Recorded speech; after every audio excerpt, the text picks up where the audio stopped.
The Hatfield-McCoy feud is a legendary piece of American history. It was a brutal and bloody conflict. The feud took place along the border of West Virginia and Kentucky. The Hatfields, led by William Anderson Devil, Ance Hatfield, lived mostly on the West Virginia side of the Tug Fork River. The McCoys, led by Randolph Ole Ranald McCoy, were primarily in Kentucky. This feud wasn't just a family squabble. It became a symbol of lawlessness and violence in the post-Civil War era. The feud lasted for decades. It started in the 1860s and continued into the 1890s. During this time, there were countless acts of violence. Shootings, stabbings, and even home invasions were common. The Hatfields and McCoys were locked in a cycle of revenge it seemed impossible to stop. The origins of the feud are complex. They are shrouded in a mix of folklore and historical fact. Some say it began with a stolen pig. Others claim it stemmed from the deep divisions of the Civil War. Whatever the cause, the Hatfields and McCoys became symbols of bitter rivalry. The feud is a reminder of the darkness that can exist even in the most beautiful places. It shows how easily disputes can escalate. The story of the Hatfields and McCoys continues to fascinate. It is a cautionary tale about the destructive nature of hatred and revenge. The Civil War played a significant role in setting the stage for the feud. The Hatfields and McCoys lived in a border region.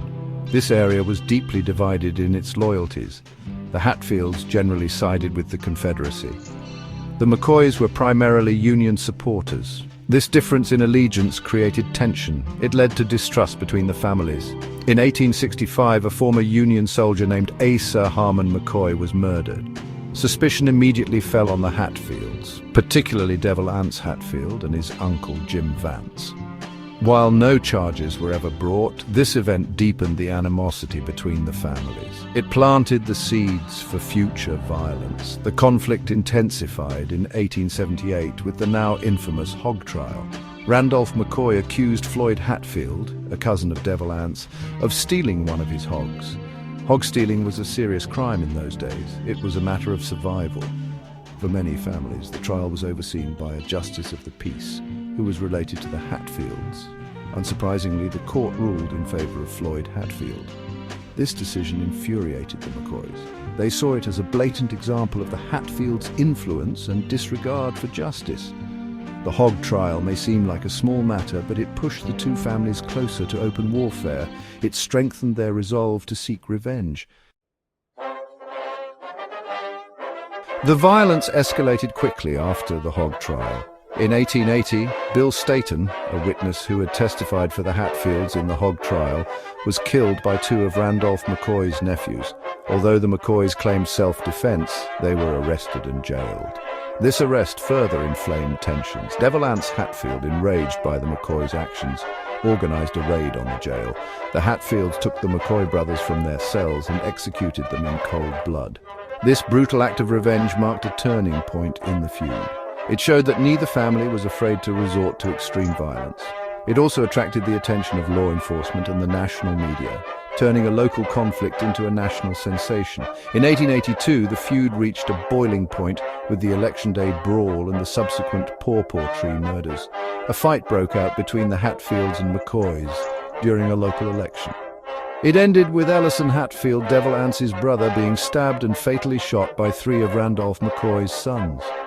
Seeking revenge, Devil Ance Hatfield and his gang hunted down the McCoy brothers. They found them hiding near a pawpaw thicket and killed them.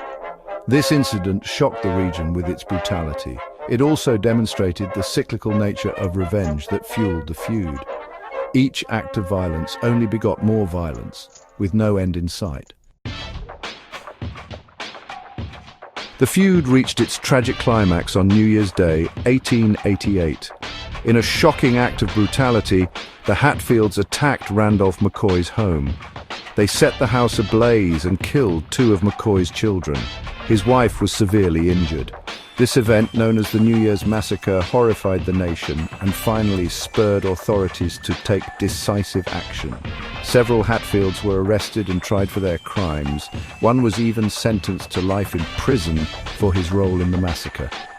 These legal consequences, along with the dwindling numbers of participants on both sides, effectively marked the end of the active feud. While the bloodshed eventually subsided, The Hatfield-McCoy feud left a lasting impact on American culture. It became a symbol of the lawlessness of the Appalachian region. The feud also inspired countless books, songs, and films, cementing its place in American folklore. The story continues to fascinate audiences today. It serves as a reminder of the destructive power of unchecked hatred and the importance of forgiveness and reconciliation.